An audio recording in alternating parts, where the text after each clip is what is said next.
है राज्यसभा सांसद नीरज डांगी जी जन्मदिन की आपको बहुत बहुत शुभकामनाएं। आज आपका जन्मदिन है, क्या मैसेज देंगे? बहुत धन्यवाद है शुभकामनाओं के लिए।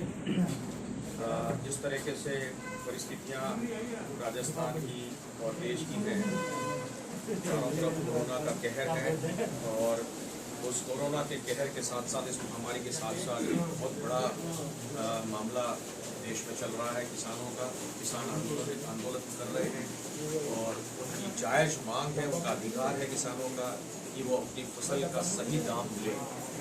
मैं समझता हूँ कि ऐसी परिस्थितियों में, ऐसे वक्त में जहाँ पूरे राजस्थान भर से, जहाँ मैंने यूथ मूवमेंट में काम किया, यूथ कांग्रेस में काम किया, पूरे राजस्थान भर से बधाइयाँ मेरे पास आ रही हैं।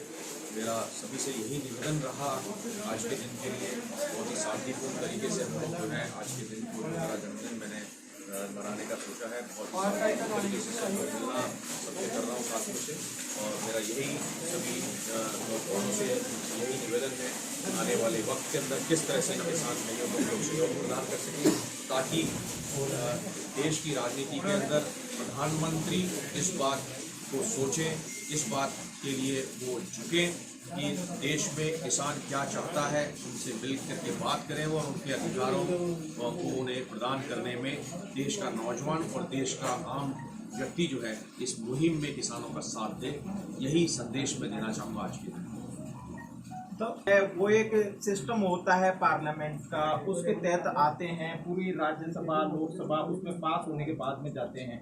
लेकिन केंद्र सरकार कोरोना काल में इन कृषि बिलों को लेके आई। आप भी राज्यसभा के सांसद हैं, तो इनको किस प्रकार से देखते? देखिए, मैं ये कहना चाहूँगा कि जब सदन में कोई बिल पास होता है उसकी एक प्रक्रिया है, लोकतांत्रिक और संवैधानिक प्रक्रिया के तहत ही जो है किसी भी तरह का बिल जो है वो पटल पर पारित होता है।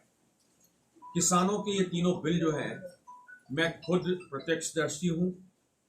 राज्यसभा सांसद होने के नाते मैं सदन में उस दिन मौजूद था और जिस प्रकार से सदन की कार्रवाई मैंने देखी, मैं समझता हूँ कि इस तरह की परिपाटी संवैधानिक रूप से देश के लिए सही नहीं है। हम लोगों ने विपक्ष में रहते हुए राज्यसभा के तमाम सांसदों ने ये मांग रखी थी कि अगर इस बिल को पास करना है तो हम लोग चाहते हैं कि एक वोटिंग का प्रस्ताव हम लोगों ने रखा था, वोटिंग हो उस पे। वोटिंग की बात हमने रखी, डिवीजन की मांग हमने रखी। किसी भी मांग को न मानते हुए सभापति जी ने सीधे तौर पर एक तरफा कार्रवाई करते हुए बिना किसी सुनवाई के इतने सदन में हंगामा हुआ, उसकी परवाह किए बिना जो है संविधान को तार तार करने का काम उन्होंने किया। बिना राय के, बिना बहुमत के बिल को पास करना मैं समझता हूं कि सर्वथा गलत है। देश में ऐसा पहले कभी नहीं हुआ है और उसी का नतीजा है, जो गलत उन्होंने कदम उठाया उसी का नतीजा है कि आज पूरे देश के अंदर किसान सड़कों पर उतरा हुआ है। वो इस बात की परवाह नहीं कर रहा है किसान की सर्दी पड़ रही है, कड़ाके की ठंड पड़ रही है, किसान मर रहे हैं भले ही, लेकिन किसानों ने ठान ली है कि इस देश के अंदर इस जो है सरकार को, जिन्होंने तानाशाही कर रखी है देश के अंदर, इस तानाशाह सरकार को झुका करके ही दम लेंगे, ये किसानों ने ठान लिया है। और इस मुकाम पर, इस मुद्दे पर देश का हर नागरिक, हर व्यक्ति और विशेष रूप से कांग्रेस पार्टी किसानों के साथ में खड़ी है। कांग्रेस पार्टी किसानों के साथ में खड़ी हुई है। मुख्यमंत्री अशोक गहलोत जी ने कहा है कि संवैधानिक जो संस्थाएं हैं वो आज जो है दबाव में काम कर रही है, चाहे जुडिशरी हो, चाहे सीबीआई हो, चाहे ईडी हो। राज्यपाल के द्वारा जो कृषि बिल है उन पर हस्ताक्षर न करना, नई राष्ट्रपति के पास में भिजवाना, इसको किस प्रकार से? देखिए, मैं समझता हूं कि ये भी विडंबना है देश की।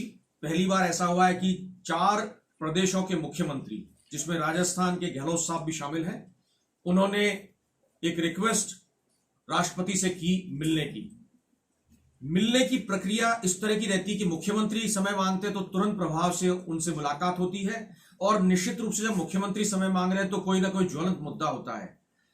राष्ट्रपति, मैं समझता हूं कि पहली बार ऐसा मौका होगा कि देश के दूसरे नेताओं के दबाव में है या क्या उनका सोचना है इस बारे में, ये स्वयं ही वो बता सकते हैं। लेकिन ये कहना चाहूंगा कि ऐसी परिस्थितियों के अंदर जहां दबाव की राजनीति चल रही है, देश में मनमानी चल रही है, तानाशाहपूर्ण रवैया चल रहा है, हिटलरशाही चल रही है, ये कब तक चलेगी ये देखने वाली बात है। किसानों को दबाया जा रहा है, कुचला जा रहा है, उन्हें मौत के घाट उतारा जा रहा है। ऐसी परिपाटी देश में पहले कभी नहीं थी। संवैधानिक रूप से बहुत ही गलत देश में हो रहा है और इस तरह के जो बिल के अंदर जो ये कार्रवाई हुई है, ये मैं समझता हूं कि इन बिलों को पुनः वापस लेना चाहिए। शीतकालीन सत्र बुलाया जाना चाहिए था। सत्र को बुलाने को लेकर के भी जो है सत्ता पक्ष ने ये स्टेटमेंट जारी किया है कि हमने सर्वदलीय बैठक के अंदर सबसे राय लेने के बाद में ये तय किया है कि कोई भी इस वक्त कोरोना को लेकर के शीतकालीन सत्र नहीं चाहता, जबकि ऐसा नहीं है। मैं सांसदों, हम लोगों से किसी से नहीं पूछा गया है, न सांसदों से पूछा जा रहा है और न ही किसी प्रकार की वो कार्रवाई करना चाहते हैं। वो सिर्फ ये चाहते हैं कि किसी तरह से शीतकालीन सत्र को नहीं किया जाए, ताकि जो ज्वलंत मुद्दे हैं जिस पर बहस होनी चाहिए, जिस पर निर्णय होने चाहिए, जिस पर देश हित के अंदर जो है एक रिजल्ट सामने आना चाहिए, उससे बचने के लिए सत्र बुलाने में भी ये सरकार कतरा रही है। किस प्रकार के हालात देश के बने हुए हैं वो सबके सामने हैं। मैं समझता हूं कि इस प्रकार की परिस्थितियों को देखते हुए आने वाले समय में निश्चित रूप से इसका खामियाजा भारतीय जनता पार्टी को भुगतना पड़ेगा। देश की ये जो सरकार बनी हुई है, जिसको बहुमत के साथ में जनता ने काबिज किया, इसे जनता ही वापस जवाब देगी आने वाले समय में, ऐसा मेरा मानना है। तो ये थे नीरज डांगी जी, राज्यसभा सांसद, जिन्होंने साफ तौर पर कहा है कि यदि तीनों कृषि बिलों को केंद्र सरकार ने वापस नहीं लिया तो केंद्र सरकार को किसान वर्ग उखाड़ फेंकेगा। कैमरामैन अभिजीत के